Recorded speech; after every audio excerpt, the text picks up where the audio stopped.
ప్రతిరోజు మన న్యూస్లో చూస్తూనే ఉన్నాం ఎంతెంత ఇబ్బంది పడుతున్నారు. ఆటో కార్మికులు ఆఖరి అడుక్కునే విధంగా భిక్షాటన కూడా చేసే పరిస్థితి అనేది వస్తూ ఉంది. మరి ఈ రకమైనటువంటి పరిస్థితులు చూసి కూడా ఇక్కడ ప్రకటన చేయడం, వాళ్ళ అధికారం రాకడం, వాళ్ళ స్వార్థం కోసమే చూసుకోవడం అనేది సరైనది కాదు. మహిళలకు ఉచిత బస్సు సౌకర్యం కల్పించండి, మాకు ఎటువంటి అభ్యంతరం లేదు. లేదా మీ సిమెంట్ ఫ్యాక్టరీలు సిమెంట్ కూడా పంచండి, మాకు ఇబ్బంది లేదు. లేకపోతే చంద్రబాబు నాయుడు గారు పాల ఫ్యాక్టరీ పాలు కూడా పంచుకోండి, మాకైతే ఇబ్బంది లేదు. కానీ అవి పంచే ముందు ఆటో కార్మికుల పరిస్థితి ఏంటనేది మీరు ఒకసారి మీ పిల్లలు ఇంటర్మీడియట్ మరియు ఎంసెట్ చదువుతూ సబ్జెక్ట్స్ లో కన్ఫ్యూజ్ అవుతున్నారా? కాన్ఫిడెన్స్ లెవెల్ తక్కువగా ఉందా? రిపీటెడ్ మిస్టేక్స్ చేస్తున్నారా? అయితే మీకోసమే ఉంది Rise app. 1 lakh question bank, performance analysis, online classes by experts, ఇంకా మరెన్నో ఫీచర్స్ తో మీ ముందుకొచ్చింది Rise the perfect guide. Description లో ఉన్న లింకును ఉపయోగించి సబ్స్క్రైబ్ అవ్వండి. ఆలోచన చేయాల్సిన పరిస్థితి ఉంది. ఈ రోజుకి ఆటో కార్మికులు తినడానికి తిండి లేక అనేక ఇబ్బందులు పడుతూ ఉన్నారు. ఇప్పటికే ఇంటద్దెలు కట్టుకోలేకపోతున్నారు, ఫైనాన్సులు కట్టుకోలేకపోతున్నారు. అలాగే ఏదైతే పెట్రోల్ డీజిల్ రోజు పెరుగుతుంటే ఆ డీజిల్ పెట్రోల్ ధరను మనం కంట్రోల్ చేసుకోలేని పరిస్థితిలో ఈరోజు బతుకుతూ ఉన్నారు. అందుకని ఆటో కార్మికులు వెల్ఫేర్ బోర్డు ఏర్పాటు చేయమని చెప్తా ఉన్నాం ఎప్పటి నుంచో. కానీ వెల్ఫేర్ బోర్డు ఏర్పాటు చేయడానికి ఎవరు ముందుకు రావట్లేదు. 10,000 రూపాయలు ఏదో వాహనమిత్ర కార్యక్రమం చేసి చేతులు దూనుకునే విధంగా వైసీపీ ప్రభుత్వం పూనుకుంది. ఈరోజు వాహనమిత్ర విడుదల చేసిన తర్వాత జీవో నెంబర్ 21 తీసుకొచ్చి మోటార్ కార్మికులు పే కురుతాళ్ళ చట్టం అది. ఎందుకంటే 600 రూపాయలకు పర్మిట్గా అయ్యే ఖర్చు, కానీ అది కానీ సమయానికి లేని పక్షంలో దాదాపు 10,000 రూపాయలు పెనాల్టీలు వేస్తున్నారు. అంటే పెనాల్టీలు వేలగా ఉన్న పెనాల్టీలు ఏవైతున్నాయో 1000 రూపాయలు ఉన్న పెనాల్టీ కాస్త 25,000, 30,000 రూపాయలు దాకా పెంచారు. అంటే వాహనమిత్ర ఇచ్చి మమ్మల్ని కాపాడుతున్నారా, నష్టపెడుతున్నారని అర్థం కాని పరిస్థితి. అలాగే జీవో నెంబర్ 21 ఏదైతే ఉందో ఆ జీవో నెంబర్ 21లో కూడా ఈ చలానాలు ఇంక్లూడ్ చేశారు. ఈ చలానాలు ఇప్పటికే ప్రస్తుతానికి పోలీసులు తెలివితేటలో మరి గవర్నమెంట్ తెలివితేటలు తెలియదు, కానీ ప్రస్తుతానికి ఈ చలానాలు అనేది పక్కన పెట్టారు. ఈ చలానం ముందుకు తీసుకురాకుండా ఈ చలానం పక్కన ఎన్నికలు అయిన తర్వాత ఓపెన్ చేయాలనుకుంటున్నారు.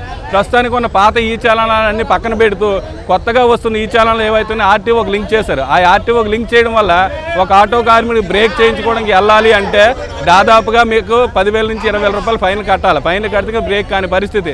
అంటే ఈ రకంగా మమ్మల్ని ఇబ్బంది పెట్టే విధంగా ఆటో కార్మికులు చేసి, ఆటో కార్మికుల కోసం నాకు ప్రేమ ఎక్కువ ఉంది, ఆటో కార్మికుల కోసం నేనున్నాను, మోటార్ కార్మికుల కోసం నేనున్నాను అని చెప్పిన జగన్మోహన్ రెడ్డి గారు దీని మీద ఆలోచన చేయాలి. అలాగే ఆటో కార్మికులు కేరళ తరహా మాదిరి వెల్ఫేర్ బోర్డు ఏర్పాటు చేయాలి. అలాగే డీజిల్, పెట్రోల్, గ్యాస్ ఏదైతే ఉందో ప్రజా రవాణా కోసం వాడుతున్నాం కాబట్టి మాకు సబ్సిడీ ధరకు ఇవ్వాలి. అంటే ఏం లేదు, మీరు వేసే ట్యాక్స్లు తప్పించండి చాలు, సెస్ ఛార్జీ తీసేయండి చాలు.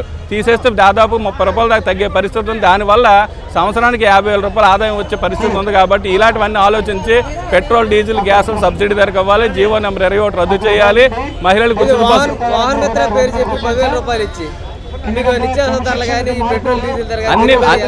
అన్నీ పెరిగాయండి. వాహనమిత్ర 10,000 ఇచ్చిన తర్వాత చూసుకుంటే చెప్తున్నా కదా, జీవో నెంబర్ 21 తీసుకొచ్చి వేలాది రూపాయలు పెనాల్టీలు పెంచారు. అది కాకుండా నిత్యావసర ధరలు పెరిగాయి, స్పేర్ పార్ట్స్ ధరలు పెరిగాయి, డీజిల్, గ్యాస్తో పెట్రోల్ ధరలు పెరిగాయి, అన్ని రకాలు పెరిగాయి. అంటే పేరుకి 10,000 రూపాయలు కనబడుతుంది. ఆ 10,000 రూపాయలు కూడా రాష్ట్ర వ్యాప్తంగా ఆటో కారు 8 లక్షల మంది ఉన్నారు. కానీ నేను ఇచ్చింది ఎంతమందికి ఇస్తున్నారు? 2,61,000 మందికే. అంటే ఆయన ఇస్తాననేది ఓన్లీ ఆటో కార్మికులకే కాదండి, మోటార్ కార్మికులు ప్రజా రవాణా చేస్తున్న అందరికీ. అంటే ఆ ప్రజా రవాణా చేస్తున్న టాటా మ్యాజిక్లు కానివ్వండి, ట్యాక్సీలు కానీ, కార్లు కానీ చూసుకుంటే దాదాపు 15 లక్షల పైన ఉన్నాయి. అంటే 15 లక్షల్లో ఆయన ఇచ్చేది ఏమాత్రం అని చూసుకుంటే 2,71,000 మందికి.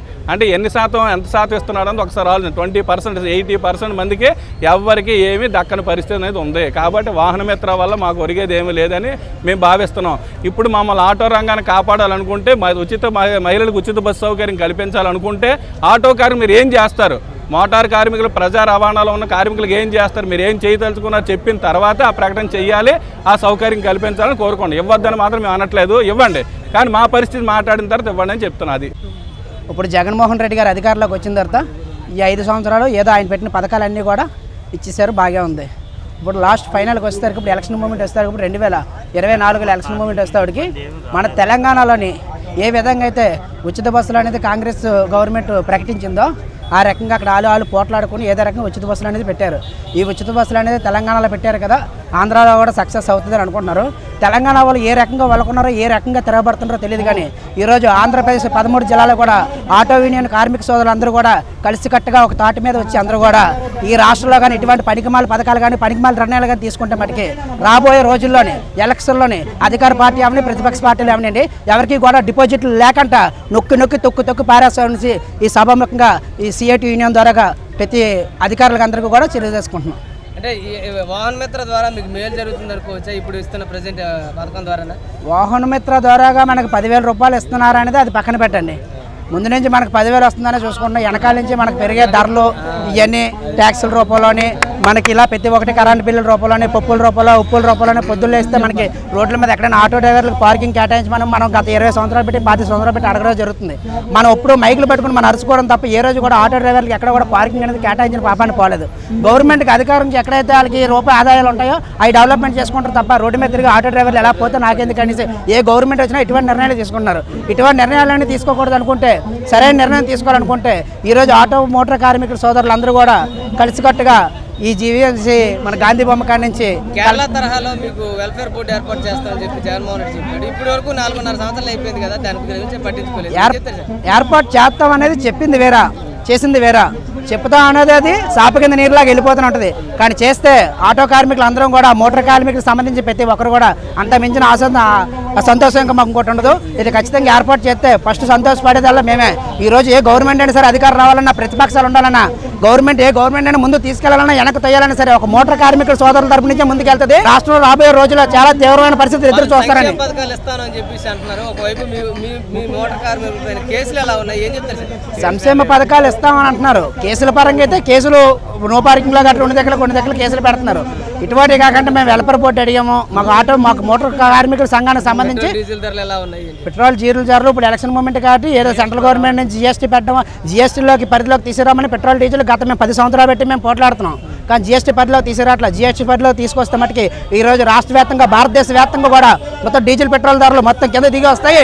ప్రతి ఒక్క నిత్యావసర వస్తువులు కూడా అందరికీ కూడా ప్రజలందరికీ కూడా అనుకూలంగా రేట్లకు వస్తాయని చెప్పేసి మేము పోరాడుతున్నాం. జీఎస్టీలోకి పెడితే భారతదేశంలో ఉన్న ప్రజలందరికీ కూడా ప్రతి ఒక్కరు కూడా మంచిగా జరుగుతుందని చెప్పి సభాముఖంగా మనం చేసుకుంటున్నాం.